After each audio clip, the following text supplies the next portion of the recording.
Bonsoir à toutes et à tous. Merci de nous accueillir chez vous. Bienvenue dans la salle des profs. Ce soir, ils ne seront pas tous avec nous, mais vous verrez, pendant 3 semaines, ils vont nous accompagner et ce sera au quotidien une façon pour le groupe Futurs Médias de continuer à être auprès des populations dans cette période de crise difficile, extrêmement difficile, et pour le Sénégal, et pour l'Afrique, et pour le monde, une période marquée par le coronavirus qui justifie ce plateau que nous organisons ce soir, plateau spécial pour parler naturellement du coronavirus, mais aussi de tout ce que le groupe Futurs Médias mène comme activité pour accompagner les populations. Ce soir, je suis avec des invités qui sont là, qui seront sur le plateau et qui vont nous accompagner, avec qui nous allons largement échanger. Peut-être vous permettrez que je commence par le professeur Massamba Gueye. Docteur, bonsoir. Bismillah. Ñu ngi lay dalal jàmm ci télévision Futurs Médias. Bonsoir Astou. maa ngi nuyu ñi toog ñëpp déjà maa ngi koy nuyu Charles. Professeur maa ngi lay nuyu di nuyu ñi seetaan di am mbégte ci toog fi tey ndax sas la ñun ñëpp ñu toog fi def fi jamono toll ak fi réew mi toll. Je pense que ci foofu laay yem ci nuyoo bi incha allah. jërëjëf docteur Massamba, dinañ amal waxtaan wu yaa woo xamante ni si dina jëm ci loo xam ne dafa jëm ci njëriñu askan wi, waaye tamit nekk na ma rawatina guddi yu ñu toll mu di guddi yu metti. Ñu ngi tamit ak Pape Balla Mboup. Pape Balla, bismillah. salaamaaleykum Astou. ñu ngi kontaan vraiment di ñëw bokk ci plateau bi ngir mën a échanger waxtaan ci li nga xam ne tey moo lëmbee àdduna ak naka la ñuy def par rapport aussi ak jàngale. jërëjëf Pape Balla Mboup, di rafetlu sa teewaay, di fàttali rek yow jàngalekatu histoire ak géographie nga de noonu la bu ma juumut. waaw jàngalekatu histoire géographie la te voilà tey lu ñuy wax tey yaakaar naa ne soxal na tey askan wi yëpp tey. rawatina ndongo daara yi. waaw koy jërëjëf. Ginnaaw moom damay jàll ci beneen pàcc bi, xëy na directeur général moom laay mujjee ndax moom moo dalal tey, noonu lañ ko mën a jàppee. ñu jox kàddu gi rek Charles Faye moom xam nañu ko, waaye tey dafa ñëw ak beneen casquette mu di toogal fi coordonnateur campagne daan coronavirus, noonu la de. waaw loolu la Astou di la nuyoo di nuyu ñu fi nekk ak Sénégal yi ñuy seetaan yëpp si jotaay boo xamante ne bu am solo la. du ma professeur, mais comme lu nga ko waxee dama fi nekk dans le cadre de coordonnateur man ak Daouda Mine, parce que ñaar la ñu man ak Daouda Mine, cadre coordonnateur opération daan coronavirus boo xamante ne suñu kilifa kii mooy Youssou Ndour moo ko sani depuis vendredi daal.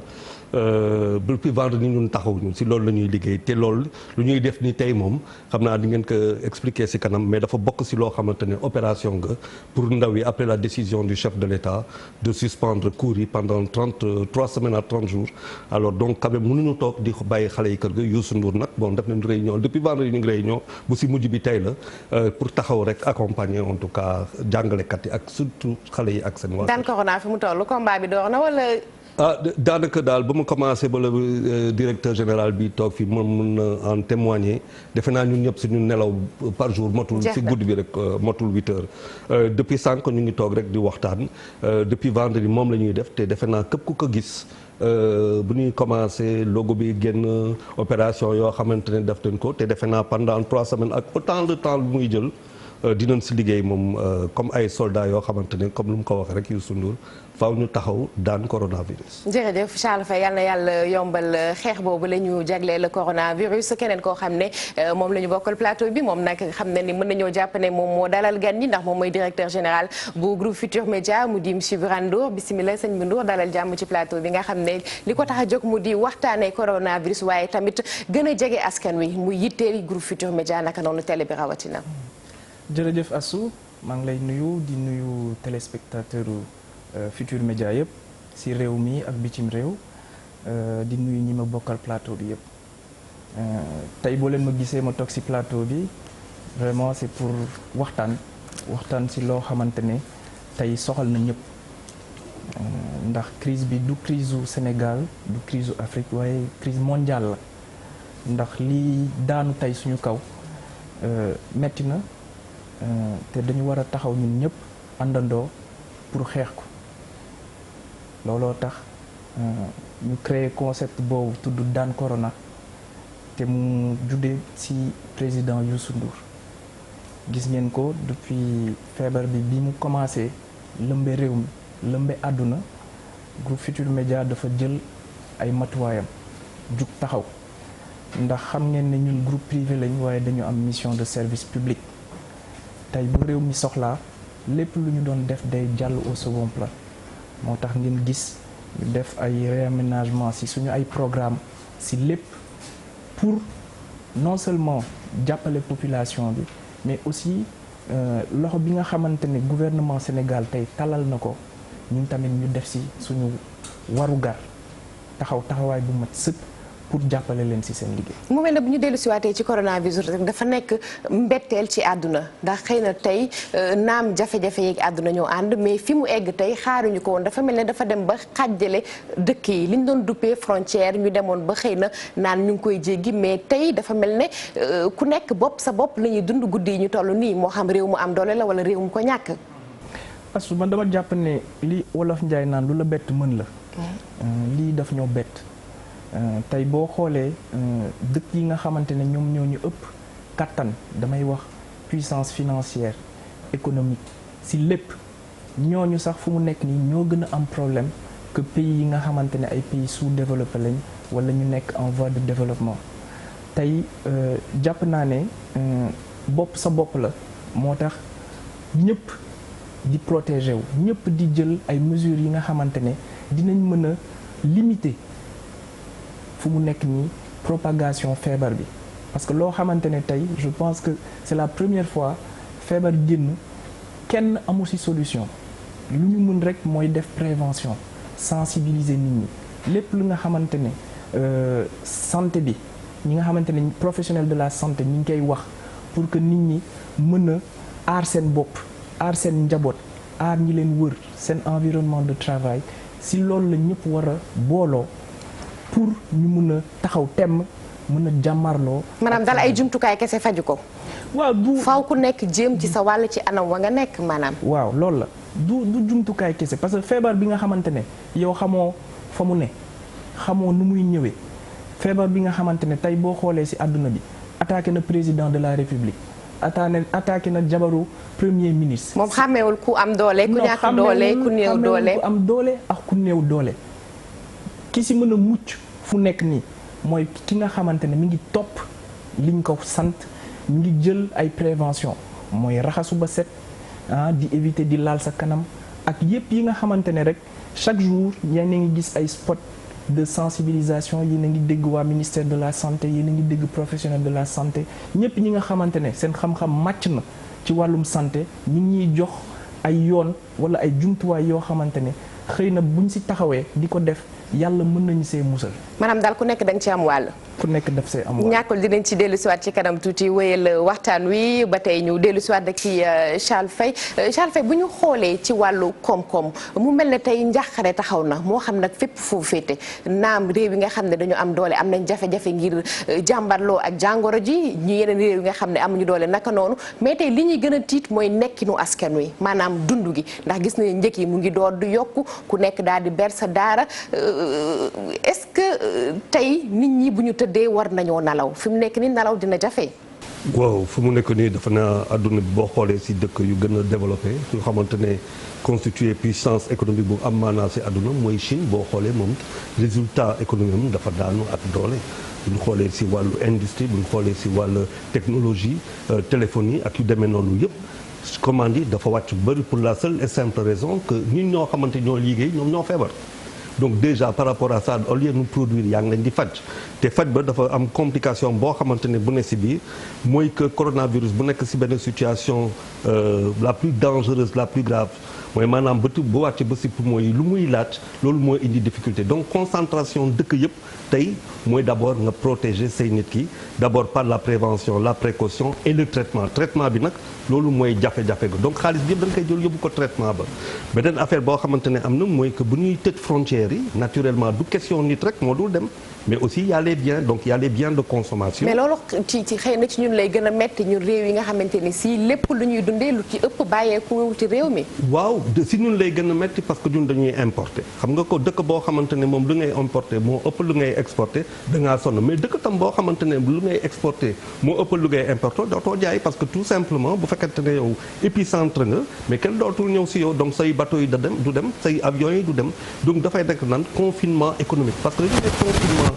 médical mais confinement économique moom la ñu commencé dund ci àdduna bi te loolu moom jànn bàyyi ci xalaat bu baax a baax pour am ay capacité d'anticipation yu am maanaam.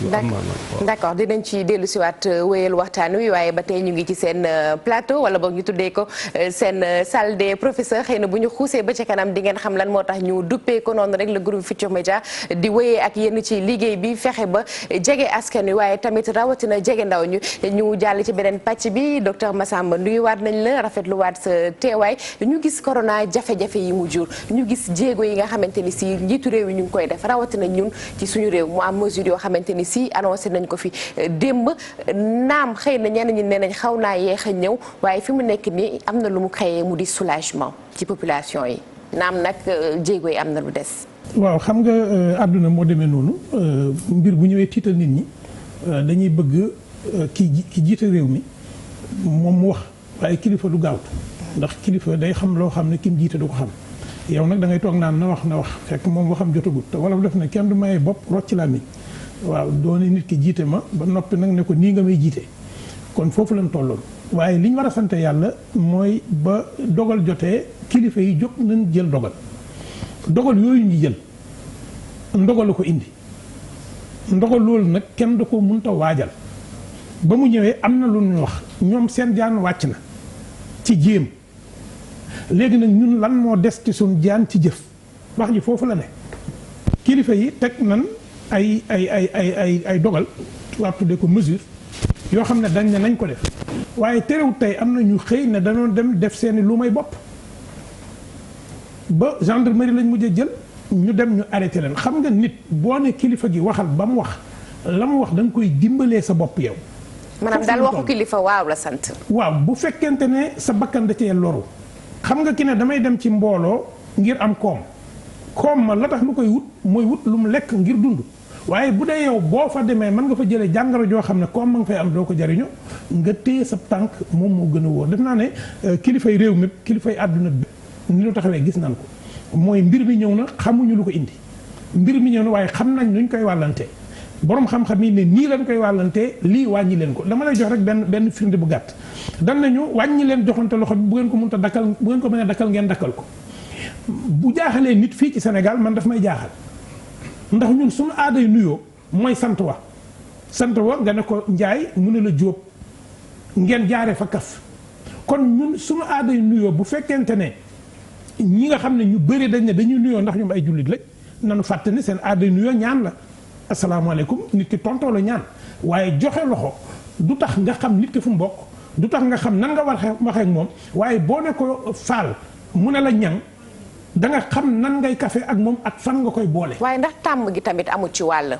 waaw léegi lan ndax yenn saa yi nit bu la taalalee loxo xëy na nga gànt ko mu indi jafe-jafe. wala mu indi ñàkk a déggoo xam nga yooyu yëpp lan la mooy ñun dañoo salfaañe sunu demin dama ne sant lañ daan nuyoo ñun. maanaam dañoo bàyyi li nu moom. waaw ndax sant lañ daan nuyoo léegi sawa la ñu nuyoo joxe loxo sawa man ne ma géy ma ne la nduur moo ma ko gënal man. nga ne ma géy ma xam ne yëg nga ma ne la nduur nga ne ma géy ma ne la jaw nga ne ma dof bi ma ne la dof bi man daf maa gënal nga jox ma loxo ne ma sawa mbaa nga tàllal ma loxo ndax joxe loxo ñëpp ko rek téye ko te xol demut defe naa ne wax day génnee xol te wax day dundal jëmm kon nuyoo wax boobu bu dee lii da koy dekkalaat nan jaar ci sant yi ñii nuyoo ni ko seen diine waxee kenn ku dekk nuyoo noonu bu jàllee nag ku bëgg a joxe loxo nga joxe loxo. mu mel ne am na ay mesures yoo xamante ni si jël nañ ko fii yow da nga yëngatu ci wàllu njàng ak njàngale ñu ne xale yi duñu dem école ci diirub ñett ci ay bés naam sax ñaari bés yi mujj yi xëy na bokkoon na ci calendrier scolaire bi ndax ay bésu bër la woon loolu xëy na mën naa jur tiitaange ci waajur yi. waaw bu mag lay jur ndax xam nga dafa am bis yoo xam ne xale yi dañ ñëw ci kër gi waajur yi di ko xaar mooy bisu fête scolaire ci calendrier bi bu ne Noël jot na waajur wu ne xam nga ne sa doom day ñëw da nga xam noo koy waajalee ngir téye ko waaye lii kenn du koo waajalut maanaam dikk bi gone yi dikkaat ci kër gi kenn du koo waajalut dan nañu téye leen gone yi waxuñu nañ buñ jàng français dañ ne ñu buñ dem ci benn barabu jàng muy barabu jàng alxuraan muy barabu gone yi des ci kër yi naka des ci kër yi waaye nag léegi gone yi nañ des ci kër yi jàngalekat yi waajuñu woon gone yi des ci kër yi gone yi waajuñoo des ci kër yi ñu am ci xam-xam fu mu toll am lu des ngir examen yi léegi man li ma gënoon tiital mooy nan la ñuy def ba gone yi duñu wéet. dafa mel ne loolu moom moo tiital waajur yu bëri ndax kër yi ku xam li fa am xam ne waajur yi dañuy xëy di dem. waaw léegi waajur yi boo demee lii xew sa ginnaaw mënoo koo xam. waaw dañuy xëy di dem ndax dafa xaw a doy waar ndax dafa ñëwut ci digg ayu bis bi dafa ñëw ci catal ayu bis bi tase muy ñaari fan yu bër muy samedi ak dimanche waajur yi ngi leen di téye waaye suba waajur yi dañoo war a xëy jàngi léegi bu waajur yi xëyee jàngi suba. waajur yi jàngi waaw xale yi xëy waajur yi dañu xëy suba liggéeyi. xale yi war a xëy ñoom toog ci kër gi te mënuñoo dem bu Noël daan jot ak mercredi wala dimanche mënuñoo dem ca daara dañ daan jàngee ji ndax foofu mbooloo la léegi wax ji mooy kan moo war a wéttali xale yi télé rek a leen di wéttali. loolu professeur am nga tontu bi ci kanam tuuti dinañ ci xuus ma daal di jàll rek ci Balla Mboup jàngalekat la ci histoire ak géographie tey professeur Balla nongalu toog ñetti ci ay bés maanaam ñaar fukki fan ak benn demul daara lan la mën a jur ci moom.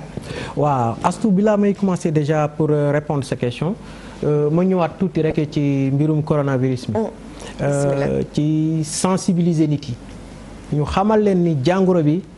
mi ngi fi am na du ay léeb du ay nax am na ñu nekk ci réseaux sociaux yi di wax ni jàngoro bi amul nekk mais jàngoro bi mi ngi fi te fagaru ca moo gën professeur faju loolu la ñu wax de professeur waaw ci biir loolu nag ñu ngi wax askan bi nañu respecter d'abord règle d'hygiène yi loolu moo waral tey njiitu réew mi jël mesure ñëpp xam nañ ni jàng dafa nekk tey lu am solo ci dundinu nation parce que Nelson Mandela wax na ni l'arme la plus puissante c'est l'éducation.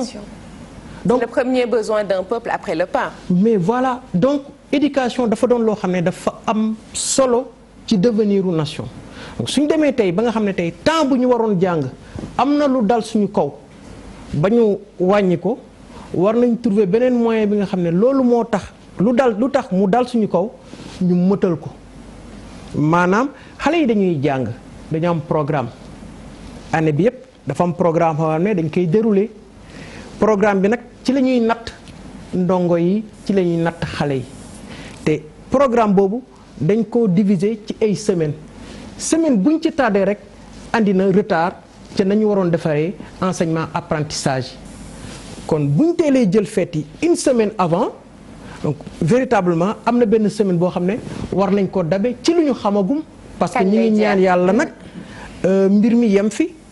ndax ñetti semaine yi moom daanaka ndorteel la. ndorteel la mais ñi ngi ñaan yàlla ci kattanam mu yemale ko fi waaye comme que maladie bi kenn xamul naka lañ koy fajee kenn xamul naka lay demee donc dañuy fagaru bilaa ñuy yegg ci à ce niveau là. ginnaaw bés yi nga xamante ne si dañ koy ñàkk ñu ñëw rek ci facteur oubli. ndax nag loo ba mu bala. xëy na xale yi dinañ des ci kër yi mais ngir maintenir savoir bi nga xamante ni si jotoon nañ ko accumuler loolu du yomb yi tamit. faw nga des ak kay mu nekk pratique boo xamante ni si du fa jóg. déjà ñu commencé déjà ci jàngalekat bi comme on dit la répétition est pédagogique xale bi buy jàng déjà il faut impérativement li muy jàng mu koy nafar pour mu mun ko jàpp su fekkee ne déjà amul feneen fu muy jàngee la mu jotoon nafar mën na ko fàtte parce que professeur Massamba wax na sànq lu am solo boo xoolee ni tey ñun ñëpp dañuy xëy dem liggéey xale yi rek ñooy nekk ci kër ga waaw xale bi bu amul lu koy occupé parce que parent bi ma ngay daw ci la mu yoree këram kooku ñu bàyyi ko noonu rek amul jotu nafar amul jotu toog réviser amul kenn koo xam ne la mu jàngoon yëpp mën na ci fàtte lu bëri ndaxte xale bi bu jàngee école bu ñëwee bu nafaree da nga koy gëstu ndax xool ndax mokkal na wala mokkalu. mu nekk liggéey bu am solo voilà mu nekk liggéey bu am solo daal. jërëjëf Balla Mboup dinañ ci xuusaat bu ci kanamee mu nekk njàqare ci waajur yi mu nekk njàqare ci jàngalekat yi waaye ñàkkul njàqare boobu naam mënuñoo saafara lépp mais monsieur Ndour am naa yaakaar ne groupe Futurs Médias bu ci dugalee loxoom naam neewuñu dina yomb waaye mën nañ cee woyofal lenn li ndax nag ku ne télé xam ne jumtukaay bu am doole la li mu mën a indil askan wi dafa yaa. waaw Astou loolu dëgg la. Je pense que tey c'est important ñu wax tuuti taxawaayu groupe Futurs Médias parce que ñun ba ñu déggee coronavirus rek la ñu def réunion de crise parce que manager pour man anticiper la balaa premier cas bi sax di egsi fii ñun ñu ngi doon ut ay matukaay wala ay jumtuwaay yi nga xamante ne dinañ mën a gën a informer gën a communiquer ak population yi je pense que dès que ñu dégg ko li ñu njëkk def et toujours saluer vision wu président conseil d'administration monsieur Youssou Ndour car régie bi lañ njëkk a jël dem yóbbul ko ministère de la santé mettre ko à leur disposition xam ngeen loolu lu muy jar ak lu muy coûter waaye xooluñu loolu parce que ñun askan bi moo ñu soxal parce que bala nga naan naam ne fa bu tey Futurs Médias wala TFM ne mooy miroir du Sénégal lu munti xew loo xamante ne day affecté sénégalais il faut ñun ñu taxaw si donc loolu mooy première mesure bi nga xamante ne teg nañ ko jël suñu programme yëpp réaménager ko di sensibiliser ubbi suñu antenne yi bàyyi nit ñi wax les professionnels de la santé ñi nga xamante ne ñi ngi ci gouvernement bi lépp li nga xam ne rek mën na tax comme ñu wax ñu limiter feebar bi wala ñu sensibiliser nit ñi wala ñu def loo xamante ne dina arrêter li nga xamante ne mooy ñëw ñi ngi koy def. maanaam daal ñi leen di seetaan bëgg leen seen bët xonq. waaw suñu sañoon moom kenn bëtam du xonq parce que comme lu ñuy wax rek lii dafa ñëw dal suñu kaw tey muy ñun muy ñi nekk ci bitim réew si ñëpp la metti maa ngi si profito encore une fois d'abord di saluer mesures yi nga xamante ne président de la République jël na ko mooy première chose deuxième chose bi mooy geste noble bi nga xamante ne xalif général des Mourides def na ko muy sëñ Mountakha ñu ngi koy ñaanal mu yàgg fi te wér ak kilifa diine yi nga xamante ne ñoom ñëpp en toute responsabilité tey jël nañ ay mesures pour accompagner mesures yi nga xamante ne président bi jël na ko Futurs Médias nag ñun suñuy rôle moom mooy informer suñu rôle moom mooy accompagner te ñu ngi koy def ba mu mat sëkk te on ne s'arrêtera pas là et cela rentre en droite ligne ak li nga xamante ne président du conseil d'administration créé na ko muy daan coronavirus lépp lu mu laaj dinañ ko def pour daan feebar boobu nga xamante ne ñu ngi lëmbe réew. yaa ngi wax sànq suñu rôle moom mooy informer mais ginnaaw information mu mel ne tey dañu bëgg a jàll ci éducation ndax wax nañu sànq njàqare yi nga xamante ni si xëy na ñàkk dem école bi xale di ñàkk dem école mën na ko jur ci waajur yi mu mel ne yéen tey bëgg ngeen cee indi saafara ci jafe-jafe boobu nga xamante ni si waajur yi dañ koy dund naam bu ñu demee ñoom bàyyi ci kër ga télé ba moo fay des mais tey bëgg ngeen tey télé bi nekk jumtukaay boo xamante ni si naam mënta wutu jàngalekat bi naam mënta wutu wayjur ci biir kër gi mais mën na am rôle boo xamante ni si joué na ko. waaw wax naa ko sànq xam nga télé dafa nekk médium bu fort bu am doole comme li ñuy wax la télé est magique je pense que tey si mesure yu président jëm ci éducation te loolu damay ne secteur éducation la njëkk laal mais tey feebar bi je pense que sànq Charles mi ngi koy wax ci wàllu économie. peut-être dina laal secteur yu bëri ñun pare nañ pour taxaw mettre à disposition suñu médium pour jàppale état bi ak population yi pour pallier ak yenn problèmes yi parce que tey 3 semaines suñuy doom yi nekk ci kër ga duñu jàngi ñenn ñi peut-être ñu ngi classe d'examen tey bu ñu amee benn vitrine boo xamante ne mën nañ ko mettre à disposition des professeurs d'ailleurs mooy raison bi tax tey xëy na ñu dajaloo fii ñu tuddee loolu salle des profs waaw la salle des profs loolu la c'est pour juste trouver ay moyens pour que nit ñi bañ a désapprendre sànq maa ngi dégg termes yi enseignants yi di utiliser pour permettre tey gars yi bañ a xam ne que wala ñu bañ a sentir ne que président bi jël na mesure du vacances. maanaam daal rupture mu bañ a am. waaw du vacances. rupture bañ a am loolu la ñu bëgg te loolu je pense que am nañ télé bi mais am nañ ay kàngam yi nga xamante ne dinañ ci ànd ak ñoom ku mel ni professeur Massamba nga xam ne am na 29 ans d'expérience ci li muy def dinañ teg vraiment benn vitrine pour permettre rupture boobu bañ a am entre élèves yi ak seen programme bi ñu war a suivre. jërëjëf comme da nga wax ci professeur Massamba mu am ñaar fukki at ak juróom-ñeent yoo xam ne mu ngi koy yëngatu ci wàllum njàngale professeur yow am nga yaakaar ci programme boobu maanaam fexe ba télé bi nekk nan laa ko mën a tuddee mënuma ko duppee célébé yoon de wala. waaw mais day nekk moom ni mu ko waxee rek. maanaam seetu la seetu nit da ci war a gis boppam ndax seetu bu la wanee jëmmi keneen rek nga daw wan ko ginnaaw tey jii Sénégal yi lan lañ bëgg a gis ci télévision bi mooy mu wallu leen ci fépp seen njàqare nekk na ci njàng mi tey nan la ñuy fexee ba TFM buntu boobu mu mayee ñu feesal ko dell ba mën a jox ko ak gone yi ba ñu bañ a wéet ci kër yi ba gone yi yëg ne réew mi feebar ñëwul rek mu daw wan leen ginnaaw ndax tëj nañ école yi tëj nañ université yi tëj nañ daara yi tëj nañ lépp xale yi question bi ñuy laaj mag ñi mooy lu tax ngeen daw bàyyi ñun ci jàng lañ toll jàng rek lañ am léegi yéen tëj ngeen ko léegi nag lu tax ngeen daw yéen mag ñi ngeen tiit daw bàyyi def naa ne tontu bi tey mooy tiituñu daw bàyyi leen fan lañ mën a dajee ak yéen ban espace lañ am pour tase fa ak yéen mooy télévision la ñuy tase ak yéen donc su DG ñëwee ne maye nañ léegi kon mbir mi dafa des ci nan la ñuy def ba télévision wuutu école ba école du tëj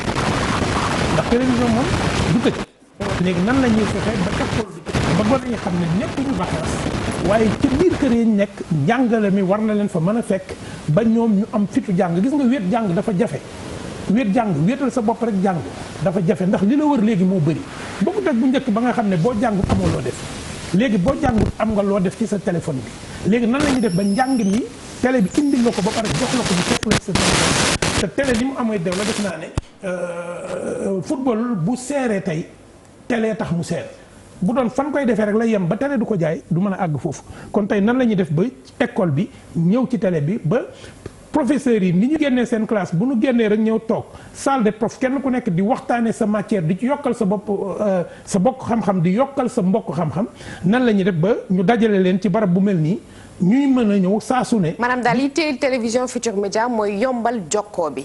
maanaam ndongo li mën a toog këram jàngalekat bi nekk ci télé bi mën a wax ak moom te genn gàllankoor du am. mais def ko ci barab bi nga xam ne moom lam fa daan gis du loolu maanaam loolu mooy révolution bi maanaam xale yi bu daan ñëw toog ci télé dañuy ñëw toog ci télé xëy na dinañ ci jëlee ci xam-xam ci programme bu ne mais ce sera peut-être la première fois ñoom ñu ne mais ñun gisatuñu suñu professeur ne professeurs yi sorewuñ ñu ndax heure bu ma ubbee sama télé taal mën naa toog TFM gis benn professeur ci li may jàng mu toog wax ma ci loo xam ne man bëggoon naa ko xam te mënuma dem école def naa ne loolu moom mooy li nga wax rek mooy jokkoo bi diggante jàngalekat yi ak aji jàng yi maanaam bañ a dagg ilaa yow mi diini nekkatuñu école waaye moom joxe xam-xam bi du dagg ndax xam-xam lañ wax wala am la wax yow boo amee dara jox ko ñeneen ñi donc aujourd'hui loolu mooy wax ji nan la ñuy def ba école bi classe yi tëj waaye école bi bañ a tëj njàng mi bañ a tëj. maanaam kon xel mën naa dal ci bés yi ñu jëm maanaam ñetti ay bés wala ñaar fukki fan ak benn yi nga xamante ni si moom la ñu dëgmal xale yi bu ñu tëddee mën nañoo nelaw xam ne ci anam gi mu gën a rafetee télévision Futurs Médias dina fexe dégtal leen seen ay cours naam sax nag amuñu prétention wuutu jàngalekat yi. waaw donc mbir mi du ubbi fi classe di jàngale mbir mi mooy fexe ba jàngalekat yi bëgg a yéwéne seen xam-xam xale yi. te daan leen jël di leen dajale ay samedi ak dimanche di ko def te duñ ci laaj dara te amatuñu barab buñ ko defee ñu may leen barab bu ñu ñëwee ñoom toog di wax ak xale yi ba xale yi am fitu wéyal seen jàngale donc defe naa ne loolu moom mooy solo si mooy fu ñu toll xam-xam mi ngi jógee ci professeurs yi di dem donc salle de professeur lan lay doon barab la boo xam ne professeur bu ne ci matières yi gën a mag nga xam ne xale yi dañ ci am ay jafe-jafe dinañ fi ñëw wax ak ñoom. tànneefu matière yooyu dañuy gën a sëgg ci classe yi nga xam ne ñoom ñoo nekk classe d'examen dañuy gën a sëgg ci li ñuy duppee les matières dominantes wala naka lañ ko naka organiser ba liggéey bi gën a yemb. waaw ci càmbar bi professeurs yi ma jot a jokkal ñoom li ñu xalaat mooy diir bi dafa da ngay yemale tamit projet pédagogique da nga koy yemale ak disposition temporaire ci durée bi nga am ci ngay natt li ngay jàng.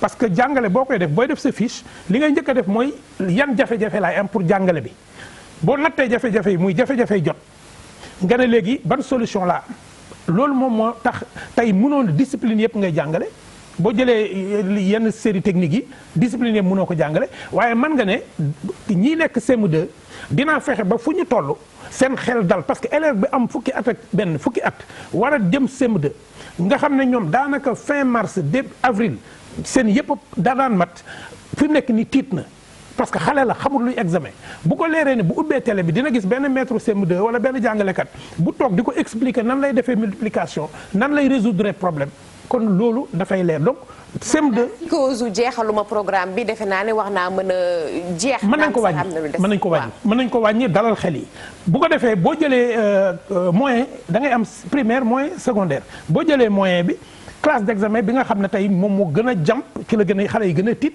moom mooy 3e ndax lu tax ndax bi ñuy def entrée en 6e ak certificat xale yi amuñu matuk xam li ñuy def dayoo bi nu mu toll.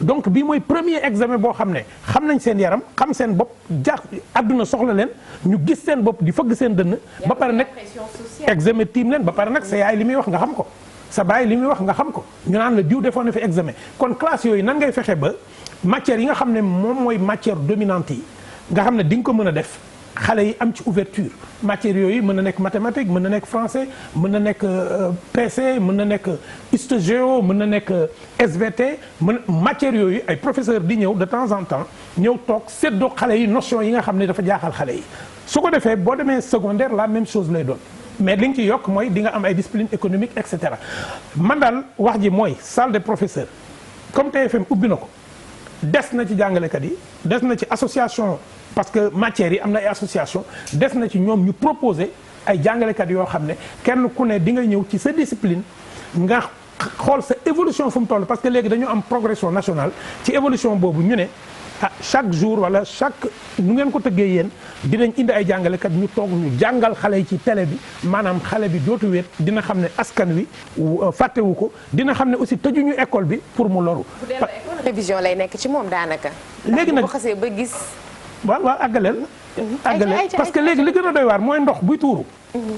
ndox buy tuuru boo tëjee robinet bi rek ndox amatul te xam-xam buy xelli dafa am diir boo xam ne bu ko fit na dogee nit ki moo dul am dalu ñemee jàngati parce que xale yi ñu ngi naan léegi est-ce que école dina continuer mais télévision tey bu indee ay professeurs ñu continuer di jàngale xale yi seen xel dinañ dem ci ne lii kat feebar la rek bu ñu góorgóorloo yàlla musul ñu bu jàllee man bu may demaat classe dinaa pare dañoo bañ suñu xale yi 3 semaines yi jeex ñu dem toog. école mel na kuy soog a tijji école. te loolu xam nga ne musiba la. musiba naa parce que bu 3 semaines yi buy jeex déjà ñun ñu ngi vers le 5-6 avril. boo ko xoolee xale yi war a def examen CM2 li leen di dese du bëri. léegi xale yi nekk 3e dina fekk ñuy anticiper di préparer seeni composition donc je pense que ne barab la bu nar a doon barab bu professeurs yi tamit am occasion parce que bëgg nañu wan réew mi ne ay patriotes lañ mais nan lañ koy wane bu ñu amul barab yu mel nii donc professeurs yi ma ci jot a jokkool jàngalekat yi ma ci jot a waxal kenn ku ne ci ñoom nee na pare na pour ñëw li mu am ci xam-xam mu may ko xale yi. def naa ne TFM ñun loolu rek lañ ko mën a gërëmee loolu lañ mën a gërëmee PCA bi loolu lañ mën a gërëmee DG loolu lañ mën a gërëmee opération bii ñu teg nii ndax nag wolof nee na ki ubbi néeg bi ubbi bunt bi ndax bëgg ko wéttali ndax ragal fi ak ki wut fu mu tëdd dellool bunt bi waru leen a boole defe naa et je pense que loolu mooy wax ji mooy que ubbi ngeen salle des professeurs nag li ci gën a neex mooy dafay xaw a informel jàngalekat yi dañuy xam am légèreté am na yoo xam ne duñ ko mën a jàngale ci classe bi ndax objectif li ñu leen teg mais ci biir salle de prof dinañ fa mën a weccoo xalaat je pense que loolu moom mooy objectif bi. jërëjëf docteur Massamba dinañ dellu si waat bu yàggul dara ci yow xanaa dañuy jàll rek ci Charles Faye Charles mu mel ne groupe Futurs Médias dafa bëgg a indi lu bees naam mooy ni ñu ko waxee sans professeur wax ko li ñu tax a jóg mooy mënuñoo wuutu école bi waaye dañuy jéem. waaw parce que bëgg a indi lu bees disons que groupe Futurs Médias dafa mos a indi lu bees léegi dafa am ay situation yoo xamante ne on a un président de conseil d'administration qui est très alerte nous aussi on se comprend très vite mu def ko loolu moo indi lii tey c'est groupe Futurs Médias lan la def c'est le tableau. dinañ dellusiwaat tuuti ci kanam yàggul dara xanaa rek ñu dellusiwaat ci professeur Balla Mboup moom nag ci wàllu histoire ak géographie lay yëngatu sànq docteur Massamba wax na ko nee na jàngalekat yi pare nañu pour ñëw ci la salle des professeurs ndax pare nga boo ñëwee man classe nga bëgg a jël. soldat la te yaakaar naa ni ni ko professeur waxee rek fa laay dëggal déjà parce que dañ ne xale yi rek la ñuy sóor mais bu ñu fàtte tamit ni. professeur bi bu école amul moom du am liggéey parce que liggéeyam mooy jàngale waaw suñ tëjee classe yi deful dara moom tamit ci kër ga xale bi nu muy jaaxlee professeur bi noonu lay jaaxlee. source d'angoisse lay nekk. waaw kon nag damay jàpp ni tey occasion lañ am pour woon askan wi yëpp woon waa Sénégal ne tey jàngalekat yi kenn du leen jiitu ci bëgg seen réew. kenn du leen jiitu ci defar seen réew te occasion bii ngeen ñu may tey day tax tey ñu wane suñu savoir faire wane kat ñi ngi jàpp ndaxte lii ñëpp la soxal gis nga musiba bu dalee ci réew kenn ku nekk da nga war a jóg taxaw takk sa ndigg li nga ci mën a doxee ak fànn ba nga ci mën doxee nga doxee ko. fas yéene cee xeex te bañ mais cee ku nekk xaar na andi participation ci daan coronavirus. xale yi xëy na jàngalekat yi am nañ ci wàll waaye xale yi tamit am nañ ci wàll. am nañ ci wàll naam bo mën ngaa jàngale waaye bu fekkee da ngay jàngale te gisoo koo jàngale tamit du yomb. waaw xam nga Astou sànq li nga wax ni sànq docteur Massamba sax mi ngi koy expliqué ne la xale yi dañ leen du natt xam nga ki nga xam ne dañ koy natt ne la at bi bu jeexee dinañ la natt ci lii ñi nga xam ne amuñu examen ci lañ leen natt pour xool ñu jàll ñi nga xam ne dañoo am examen lijaasa boobu da leen di permettre ñu dem ci beneen niveau kooku déjà day am lu diis lu muy xaar kon lépp loo xam ne tey war na ko mun a permettre mu atteindre ay objectifs parce que ñun jàngalekat yi ay objectifs la ñuy wax ah da ngay am objectif bu élève bi mooy mu jàll objectif bu élève bi mooy mu am examen mais jàngalekat bi aussi objectif am mooy ña muy jàngal am taux bu baax ci réussite kon bu ñu fànkee ci seen temps jàngalekat buy jàngale xëy na bu sañoon classe bi yëpp jàng mais 100% waaw ndax kooku dañ koy ndamoo ci nga jàngal nit ma at mu jeex mu des sa classe ba mu nekkoon mais amul satisfaction bu ëpp pour jàngalekat mu gis élève am réussir jàngalekat mën na laaj du nekk mais lu ko gënal ci àddunaam mooy la mu def ci xale bi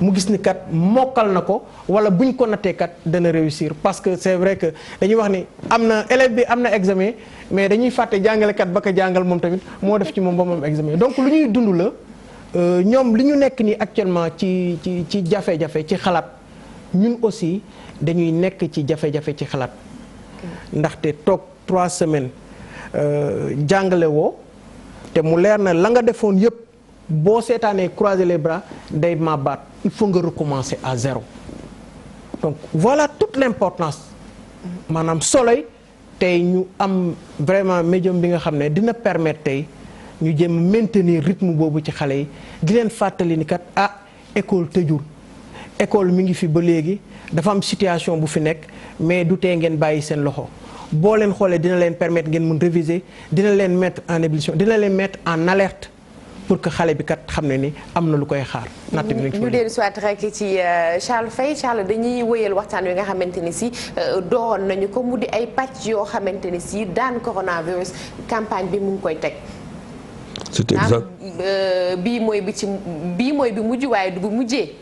du mu mujjee et pour ce qui concerne loo xamante ne mooy bii mooy bu ñuy wax ni moom ci cadre enseignement mooy le président directeur avec quand même la direction des programmes liggéey benn liggéey boo xamante ne depuis sànq moom la ñuy def mooy amener le tableau à la maison avec des professeurs à la maison si ñaari partie benn partie boo xamante ne le matin lay commencé beneen partie bi commencé en début d'après-midi et il est très important que pour parents d'élèves yi parce que loolu tax ñu koy def nii pour le partage mais il va falloir qu'on dise quand même aux élèves qu'ils devraient se lever très tôt à partir de mardi prochain pour apprendre pas de grasse matinée. Voilà, pas de grasse matinée parce que c'est l'école et que donc avec TFM et sur les autres supports parce qu'il y a d'autres supports il y a IGFM et d'autres vous verrez tout un programme mais qu'à partir de matin les cours commenceront très tôt donc après RFM matin et juste avant Yeewu Leen nous ferons cette partie-là qui sera faite pour cette fois en français et peut-être d'autres langues. Donc le réveil devra continuer à sonner alors. Voilà, le réveil donc vous êtes à l'école et avec TFM. Voilà ce que cela veut dire.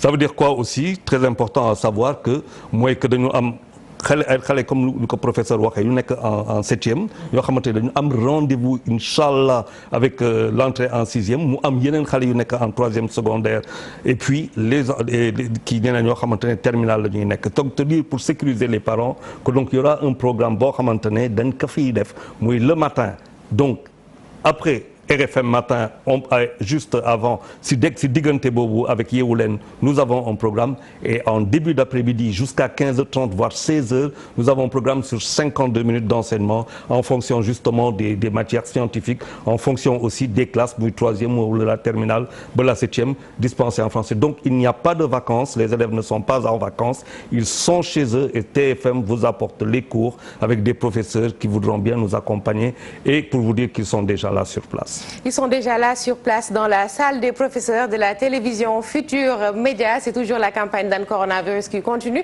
Et Charles Faye, vous nous permettez de continuer un peu l'entretien, peut-être en français, pour pouvoir toucher le maximum de cibles possibles. Monsieur Ndour, peut-être revenir à vous des changements dans le programme, un programme La Salle des professeurs. Ça demande, je dirais pas beaucoup de sacrifices, mais quand même des réaménagements majeurs. Vu que nous sommes une télévision privée, mais quand même il y a des activités à caractère social qui sont là. Oui, mais comme je disais tout à l'heure, Astou, je pense qu'aujourd'hui, la télévision Futurs Médias est une télé qui innove. Il y a des ressources humaines de qualité, dont le directeur des programmes et toute son équipe. C'est des gens qui constamment essaient de travailler, d'innover. Et je pense que par rapport à ce problème bien précis et bien ponctuel, il a pris toutes les dispositions pour réaménager tout le programme. Parce que comme je le disais, c'est le miroir du Sénégal. Donc je vais dire que c'est la loi de la demande et de l'offre. Actuellement, la demande, elle est sociale. On a besoin de se rapprocher des populations. Raison pour laquelle, donc, tous nos programmes ont été réaménagés. Et ce, depuis le début, depuis le premier cas confirmé, je pense. Depuis le début. Et même avant le premier cas, nous avons commencé à prendre les dispositions parce qu'il fallait anticiper. Et c'est ce qui est arrivé aujourd'hui. Et je pense qu'aujourd'hui, on est en droite ligne avec la demande sociale. On est en droite ligne avec ce que le coronavirus demande pour faire face. Aujourd'hui, peut-être la salle des profs, c'est l'activité la plus récente, mais il y a eu d'abord des réaménagements sur le programme à travers des éditions spéciales et aussi des directs que nous faisons souvent au niveau du ministère de la Santé juste à l'entrée. Et tout ça, c'est une façon pour le groupe Futurs Médias de se rapprocher et d'être au chevet des populations dans cette période de crise extrêmement difficile. C'est ça, je le disais tout à l'heure, nous sommes un groupe privé, mais nous avons une mission de service public.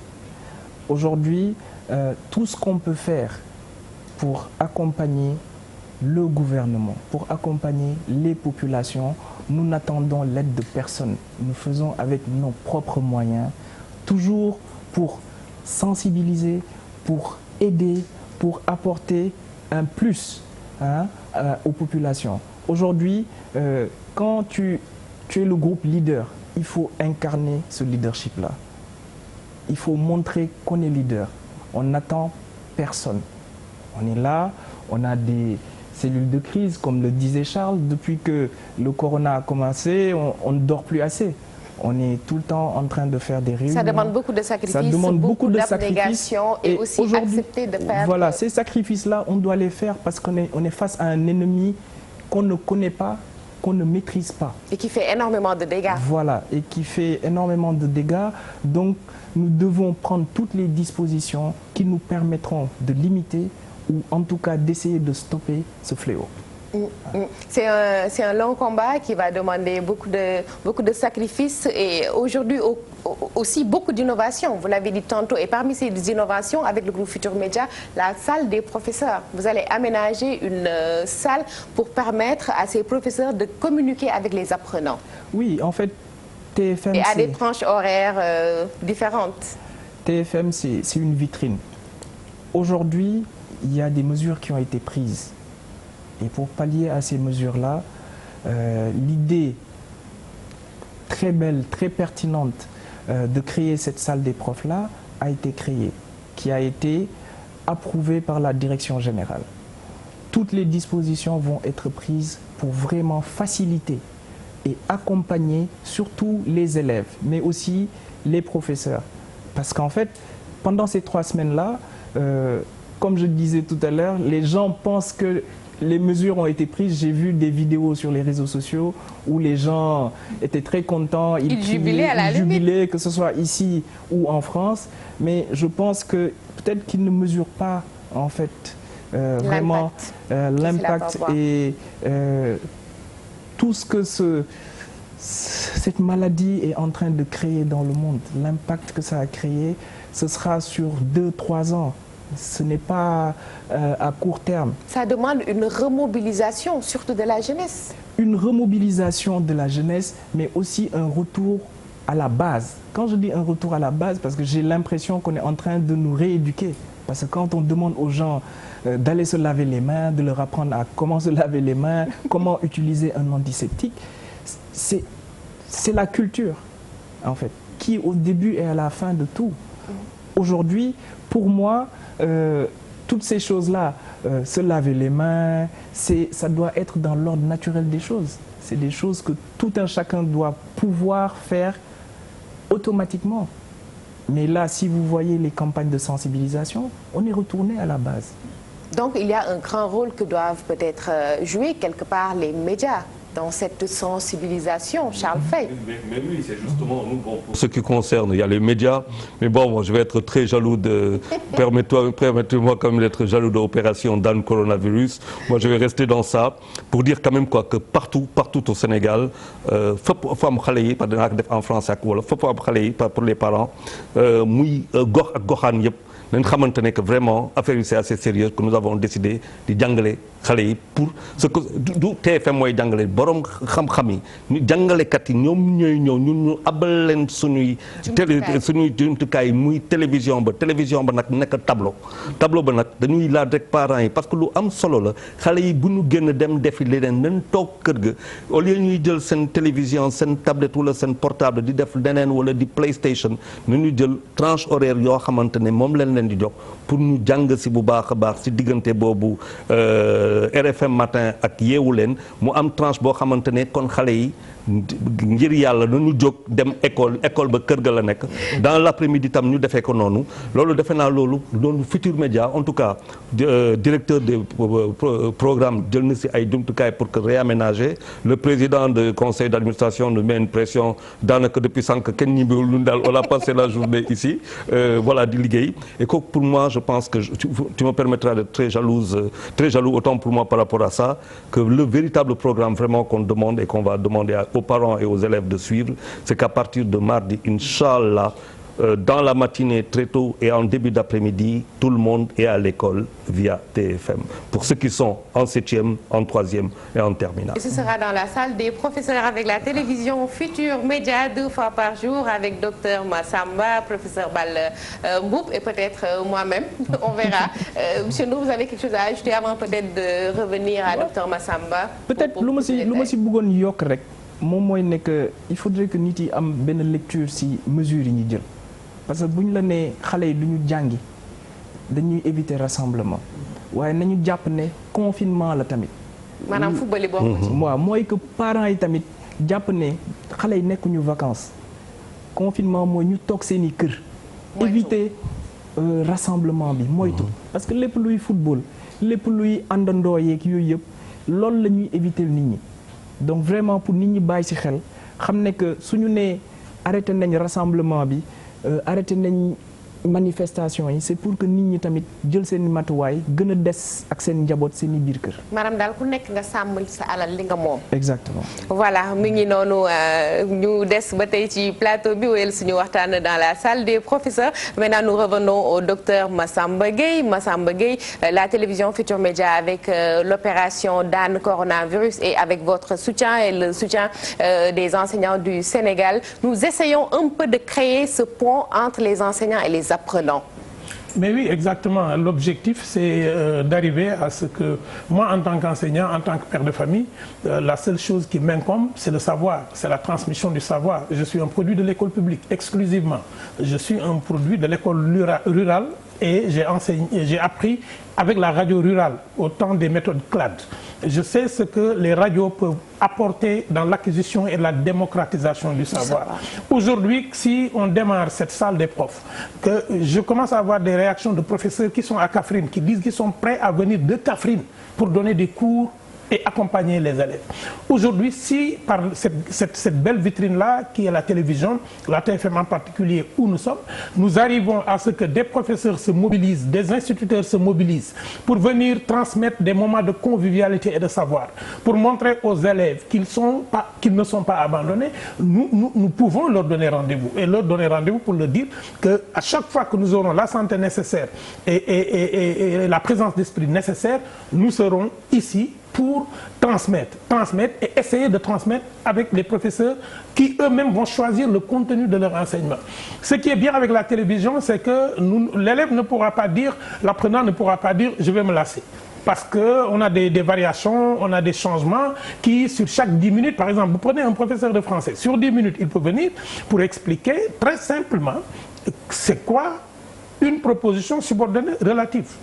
Très clairement, l'expliquer à partir de 2 exemples, très concrètement. Une conjonction de coordination. Un professeur de mathématiques peut venir expliquer à ses élèves ce que veut dire la notion de factorisation, comment on fait une factorisation. Un professeur de SVT peut venir enseigner très rapidement à ses élèves la notion de germination ou la notion de photosynthèse. Nous avons donc des choses qui sont très facile à enseigner parce que les enseignants qui vont venir spontanément et volontairement, ce sont des enseignants aguerris et qui n'ont qu'une envie, montrer leur patriotisme et partager. Et je pense que ça contribuera aussi à changer une certaine représentation de l'enseignant du Sénégal qui parfois est mal jugé et méjugé. Et je pense que nous avons l'occasion, nous enseignants, et je lance un appel à l'ensemble des enseignants, pour qu'ils se mettent à disposition et qu'ils me contactent. On va leur donner un autre numéro sur lequel ils peuvent appeler. Mais je pense que moi, je remercie déjà l'État du Sénégal et le ministère de l'Éducation qui a déjà mis à disposition le web pédagogique, qui est une plateforme mise à disposition pour que l'ensemble des enseignants aillent chercher les outils à transmettre. Et cette plateforme aussi pourra permettre de donner des liens aux élèves. Imaginez un élève qui a des problèmes pour lire un roman et qui en classe ne peut pas aller voir son professeur parce qu'il ne veut pas être la risée des autres. Il fait semblant de comprendre.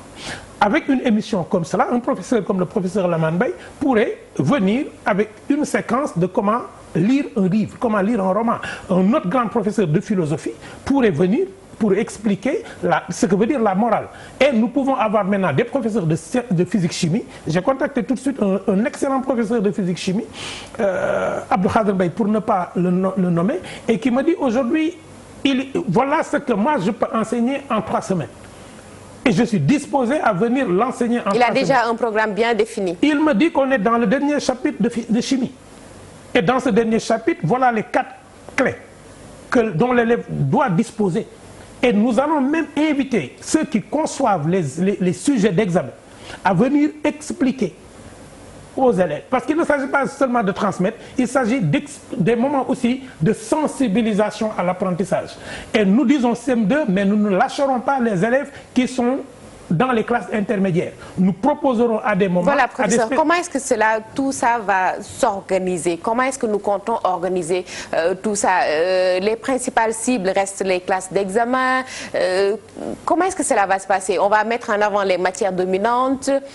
Mais oui, vu le temps qu'on a, nous ne pouvons prendre que des dominantes. Et des dominantes ciblant des points de difficulté que les élèves ont. Ce qui fait que vous, comme vous êtes spécialisé dans l'éducation ici, et que vous êtes une spécialiste de l'organisation d'émissions, les professeurs ne l'étant pas, vous resterez dans le cadre de l'animation de cette salle des professeurs. Donc la salle des professeurs sera là avec une journaliste présentatrice qui va mettre à l'aise les enseignants pour qu'ils viennent transmettre des savoirs. Ce qui est bien, c'est que quand vous prenez une dominante pour la classe de 3e, mais l'élève qui est en 4e va se dire, moi, il faut que je suive pour anticiper. Comme ça, l'année prochaine, je n'aurai pas de problème. L'élève qui est en 5e va dire la même chose, l'élève qui est en 6e va dire la même chose. Donc, nous ne laissons en rade personne, parce que la 3e n'est qu'un moment de révision des programmes acquis. La terminale n'est qu'une révision. Et je pense que c'est hyper important que les Disons que la subdivision va se faire peut-être en 3 tranches. Oui. 6e, 3e, seconde... Mieux vaut commencer par... Plutôt l'école primaire. Les classes de CM2. Ensuite, si vous avez par exemple, si on a 3 professeurs ici, un instituteur de CM2 qui vient, qui explique.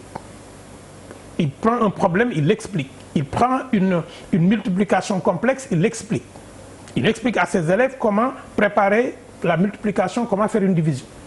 Mais c'est sûr que les éléments sur lesquels il va travailler, ce sont des données mathématiques qu'un professeur de mathématiques va récupérer pour aussi partir de ces difficultés-là. Je vous donne un exemple. Moi, quand je suis arrivé en 92 à Koungheul, j'ai enseigné la grammaire et j'avais des problèmes pendant 2 mois.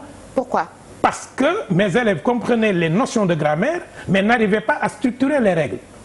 Il m'a fallu aller voir un maître de CM2 qui s'appelle M. Mbaye Faye pour le suivre en stage 2 mois, pour comprendre comment on enseigne la grammaire à l'école primaire. Et dès que j'ai vu les clés, parce que j'héritais de ses élèves, il m'a permis, lui, de comprendre. Donc, il n'y a pas de rupture de chaîne. Nous disons que nous faisons un focus sur les classes de fin de cycle.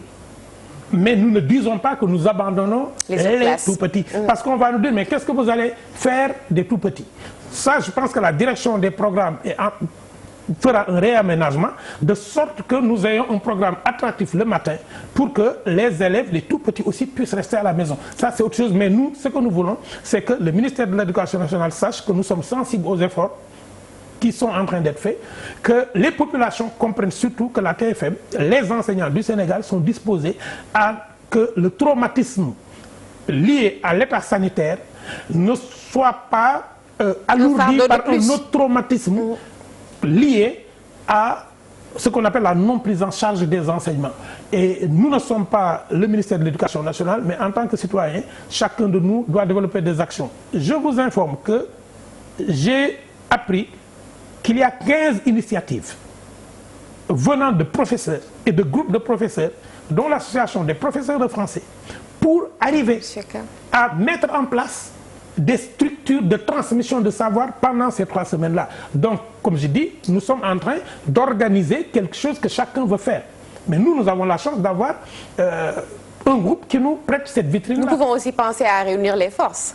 Mais évidemment, parce qu'il faut qu'on comprenne que le moment le plus adéquat pour transmettre, c'est le moment où la personne prend volontairement le temps de venir s'asseoir devant la télé pour dire « je veux apprendre ». Parce que l'élève qui va à l'école, il y va souvent par contrainte, il y va souvent parce qu'il ne peut pas rester à la maison. Il n'a pas le choix. Maintenant, nous, si nous arrivons pendant ces 3 semaines-là, et moi je parle que de 3 semaines parce que je suis quelqu'un d'optimiste, parce que je ne souhaite pas que cette maladie-là reste sur cette terre au-delà de 3 semaines. Et nous allons lui montrer à cette maladie-là que nous sommes disciplinés, que nous allons respecter les règles d'hygiène, mais que cette maladie-là ne nous empêchera pas d'exister et d'être humains. Parce que c'est une maladie qui est en train d'ôter notre humanité. Chacun a peur de l'autre, chacun s'isole de l'autre. Mais nous allons recréer des espaces de convivialité. Mais le plus important, nos élèves comprendront que la télévision a une mission d'éducation. Et cette mission d'éducation doit être très légère. Et j'inviterai les collègues qui viendront à être très soft, très fun, très agréable, parce que la télévision, c'est aussi du spectacle. C'est aussi du spectacle, donc nous devons éviter de vivre en léthargie, parce qu'on dit souvent que tout ce qui vit en léthargie meurt, c'est bien ça? Mais exactement. Professeur Balla, vous êtes rassuré en tant qu'enseignant quand vous entendez le docteur Massamba Gueye, ou bien M. Ndour, directeur général de la télévision Futurs Médias, ou bien Charles Faye, vous êtes rassuré? Mais plus que rassuré, nous sommes satisfaits, en fait. Nous n'avons pas la prétention vraiment de donner des cours, mais nous avons vraiment l'intention d'aider. Le sens du partage. D'aider vraiment cette population, d'aider nos enfants. Et c'est dans ce sens-là qu'il faut véritablement comprendre l'émission, la salle des professeurs. Parce que l'éducation a évolué comme toute science. Maintenant, on parle d'enseignement-apprentissage, où on installe des compétences. Et installer des compétences, ça veut dire quoi? Venir montrer aux enseignants, aux apprenants, comment faire pour réussir telle ou telle chose. Et vraiment, nous avons cette opportunité de le faire noble. Avec cette mission noble, oui, mais nous avons surtout cette opportunité. On peut avoir une mission et ne pas avoir le médium pour le transmettre. Et vu la situation, je pense que nous ne pouvons que remercier le PCA de Futurs Médias, remercier le DG et remercier l'ensemble des personnes qui ont vraiment cru à ce projet, et remercier l'ensemble des personnes qui se battent, qui ne ménagent aucun effort pour pouvoir aider les apprenants, aider cette jeunesse, aider nos enfants par rapport à cette situation nouvelle. Voilà, merci beaucoup, professeur Balla Mboup. Je rappelle que vous êtes professeur d'histoire et de géographie. Peut-être revenir à M. Ndour, directeur général du groupe Futurs Médias. C'est un combat, une mission noble, mais qui engage pratiquement tous les supports du groupe. Bien sûr. Que ce soit IGFM, Oui, aujourd'hui, en fait, tout le groupe est à la disposition de la nation, je vais dire. Que ce soit la télévision, la radio, l'Observateur, IGFM et tous nos autres supports. Nous sommes là pour faire face au coronavirus. On a un seul et même combat, on a un seul et même ennemi, c'est ce virus. Et il ne doit pas nous empêcher de vivre, de nourrir notre esprit à travers l'école. Oui, je pense qu'en fait, le professeur l'a dit tout à l'heure. Je pense que ce virus ne va pas nous ôter notre humanité. Je pense que c'est les termes qu'il a utilisés. Parce que tout simplement, je pense qu'il y a juste des règles à respecter. Il va falloir se discipliner. Il n'y a pas de vaccin contre le corona pour le moment. Oui. Il n'y a pas de médicaments pour atténuer les douleurs pour le moment. Tout ce que nous avons à notre disposition, c'est la prévention et la sensibilisation. Et cela passe par une discipline collective. Je pense que c'est l'affaire de tout un chacun. Il faudrait que tout le monde respecte les règles qui ont été fixées pour survivre. C'est une histoire de se protéger et protéger l'autre. Se protéger et protéger l'autre. Parce que si je reviens un peu sur le cas qui a fait un peu exploser le nombre aujourd'hui de contaminés au Sénégal, c'est une seule et même famille. Je pense que peut-être... Tout est parti d'une seule personne, finalement. Voilà, tout est parti d'une seule personne. Je pense qu'aujourd'hui, nous tous, en tant que pères de famille, en tant que collègues, on doit se protéger et protéger les autres. Charles Faye, le combat continue dans le corona? Oui, le combat continue, en tout cas pour ce qui concerne cette affaire-là. Ça veut dire que nous avons la transmission de connaissances qu'incarnent les professeurs qui sont là devant moi et en face d'eux. Nous incarnons le transfert de compétences qui passera par le médium qui est TFM.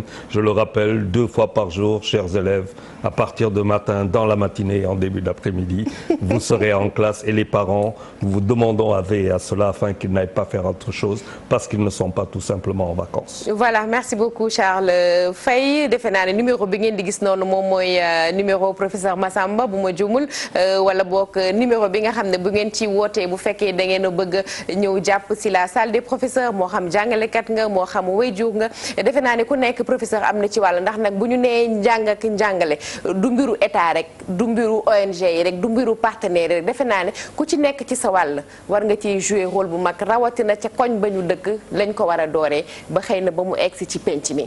waaw xam nga nit ñi dañoo defe ne alal mooy la nga def ci banque ba mais dafa am banque boo xam ne ku ne yaa ko moomal sa bopp mooy sa jot ñuy wax la banque du temps.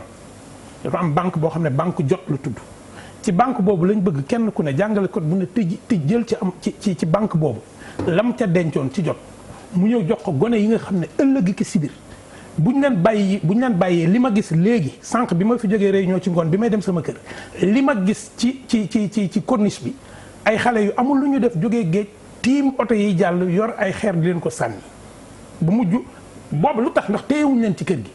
gis nga un enfant on l'occupe ou il s'occupe gone da ngay am jotam mbaa mu am jotu boppam on l'occupe ou il s'occupe léegi nag wax ji mooy leen mooy que am nañ occasion tey jii ñun jàngalekat yi Sénégal parce que man dama koy tiitaroo ne benn concours laa mas a def sama àdduna mooy école normale supérieure ñun teraanga bu ne jàngale moo ñu ko jox waaye teraanga bu ñu am jàng moo ñu ko jox ndax état au Sénégal mu organisé woon noo xam ne terewuñ kenn nga wuti xam-xam waaye nag li DG wax léegi fii nu toll man de nit bu ma songee poñe ma dana am fu ma jaar ak moom lu dul nit nag di wopp dong te yàlla ne nit la gën a bëgg bu ñëwee boo bëggee loola jeex da ngay fexe ba nit ñi nite nag mooy nga def xam-xam ci bopp nit ñi ndax yii lu ñuy wax ñu def ko yépp ñu bàyyi ko yépp te mënuñu ko bàyyi weddi sunu nite moo tax ñu naan ñu raxasu leen kon nan la ñuy def ba élite bii ban ñoo jéppi ndax danoo toogoon seetaan leen ñetti ayu bis jànguñu nan la ñuy def ba jàngalekat yi bañ ñoo mere ndax bëgg nañoo séddoo seen xam-xam te amuñu fu ñu ko defee tontu bi def naa ne mooy lii conseil d'administration par son président lii directeur général lii responsable programme yi ñoom ñëpp li ñu wax la da ngeen a bëgg a jàngale ñun dañoo am programme pour lii jógee fi ndax daan coronavirus gis nga du rek faj nit ñi mooy fexe ba mu leer ci bopp nit ñi ne du jàngoro joo xam ne dafa yoru ab tànkam di dox day jàngoro joo xam ne nit a yor tànkam di ko joxe mbaa nit yor tànkam di ko jëli léegi nag ñun dañoo bëgg a téye gone yi ci kër gi ndax am réew boo bëggee mu raaf da ngay fexe ba gone yi dee am réew boo bëggee mu raaf da ngay fexe ba gone ya dee léegi nag ñun dañoo bañ suñu gone yi dee dañoo bañ ñuy dund ku dee dund ku dee mooy du dund te amoo xam-xam ndax kii dund te amul xam-xam néew bi dox la ndax nit kenn du ko tong-tong nit bu dee kenn du ko tong-tong buy dund rek la am njëriñ. boo amul xam-xam mënuloo sa bopp dara. waaw xam nga ku amul xam-xam maanaam amulum xel bàkkaar da koy wàcc julli da koy wàcc kon lan la nit di wuuteeg nit mooy xam-xam kon xeex coronavirus joxe antiseptique baax na. nit ñi toog leen seen kër baax na waaye nag dalal xelu waajur yi élèves yi ñu def ci ñoom xam-xam fa ñu toog ba bu coronavirus bi demee maître yi bu ñu ñëwee taxaw jàkkaarloog élèves yi xam ne ñoom ña nga woon seen biir kër mais seen xam-xam wàccul je pense que loolu ndam lu rëy lay doon ci Sénégal que ne ñun kat ñooy réew mi njëkk a jël télévision di jàngal suñuy xale ndax bëgguñu ñu fàtte leen amuñu moyens yi. maanaam daal mbiru jàppal ma jàppale ku nekk da nga cee am wàll. waaw xam nga jàppale moom jàngalekat bi mooy indi ndongo bi mooy toog waaye wayjur bi tamit moom mooy saytu. mais moom rek la ñuy liggéeyal ñun wayjur bi rek la ñuy liggéeyal fi mu nekk nii ndax moom bu gone gi woppee moom doo fi liggéey léegi kon moom nan lay demee ba noppi télévision may ko moom xelam dal ndax gis nga ilaa yow mi diini boo roccee fiilu télé bi yóbbu ko gone yi dem ci kenkayre bi jënd ci fiilu télé dañ seetaan liñ bëgg. boo sonné ñu rocce wàll denc. waaw kon léegi fexeel ba ñu jox leen benn moyen donc man je pense que c'est ça l'objectif principal c'est que les enseignants se mettent en ordre de bataille comme ils l'ont toujours été qu'ils redeviennent les soldats qu'ils sont et qu'ils soient disposés à venir nous accompagner dans ce projet hyper important. Ce n'est ni le projet de Youssou Ndour, ni le projet de Birane Ndour, ni le projet de la TFM. C'est un projet de transmission de connaissances et de prise en charge d'une certaine psychose qui va s'installer chez les parents. Il faut arrêter de personnaliser les actions. Il faut toujours que quelqu'un porte une action. Mais comme le disent les Wolofs, si la vache se gratte avec sa corne, c'est parce qu'elle fait confiance à sa corne. Et loolu moom moo tax ay jàngalekat lañ jël pour mënoon nañ jël ku ñu neex mais da ngay jël ay jàngalekat pour nit ñi xam ne ñi war a wax ak gone yi ñoom ñooy wax ak gone yi. mu ngoo ko war a wax ak gone yi ngir jàpp ci seenug nekkin ndax nag defe naa ne professeur dañuy wax ne dëkk moom bu ay goneem jàngul ëllëgëm defe naa ne dina lëndëm lool ñu lay jaajëfal ci teewaay bi professeur defe naa ne fii la ñuy yemale waxtaan wi liñ ñu mayoon ci waxtu daanaka jeex na li ñuy mën a jàpp rek tey moo nekkoon numéro bu njëkk waxtaan wi nga xamante ni si moom la ñu jagleel la salle des profs mu di bunt boo xam ne télévision Futurs Médias da ko tijji ngir ñett ay bés yi nga xam ne ci la ndongo yi di nekk te duñu dem daara ñu mën leen a dégtal loo xam ne ak fii ay jàngalekat yoo xam ne dinañ leen taxawu dinañ leen saytu waaye tamit dinañ fexe ba bu ñu delluwaatee école du nekk bees ci ñoom liggéey boobu nag defe naa ne fii ñëpp ci jàpp directeur général Birane Ndour Charles Faye naka noonu professeur Massamba waaye tamit professeur Balla Mboup nekk professeur histoire ak géographie lépp nag ci njàppandalu PCA wu groupe Futurs Médias ndax boobu ba tey defe naa ne sànq monsieur Ndour wax na ko bi corona ñëwee ba tey wala boog balaa muy ñëw ku nekk yaa ngi jéem ci sa wàll di yaatal te nag li ñu taxaw na toog mu di xale yi ndax defe naa ne nag kuy liggéeyal xale réew ngay liggéeyal kuy liggéeyal xale sa ëllëg ngay liggéeyal te dañ leen a war a jàpp kon xale yi ñu ngi dalal seen xel xam leen ne mën naa metti waaye ñun duñu jóg mukk seen wet jaa ngeen jëf seen mbégte suñu yitte dox daje mardi incha allah bu sobee borom bi allez merci bien et merci à tout le monde merci à l'équipe technique.